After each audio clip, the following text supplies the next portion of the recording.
شەڕی حەویجە سەیریکەن عەزیزانی من، شەڕی حەویجە 1600 کەسی تەنزیمی دەولە کەوتە بەردەستی کوردەکان، 1600 لای پارتیە، 100یشی لە لای یەکێتی. ئەوانەی تحقیقاتیان لەگەڵ کرا ئەکوژران هەندێکیان هیلای یەکێتیە تەسلیم بە عەبادیەکران. بۆیە عەبادیش یەکێک لە نوقتەکان داوای کردوتی ئەبێ ئەوانەمان تەسلیم کرد.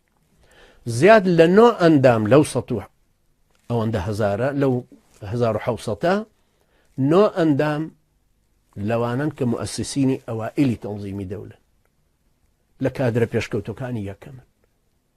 بۆیە ئێستا مەسعود بەرزانیش نامەی نارد بۆ UN کە ئێمە شەوانەمان گرتوون هی داعش فەرموو، یعنی پێتانە فرۆشین.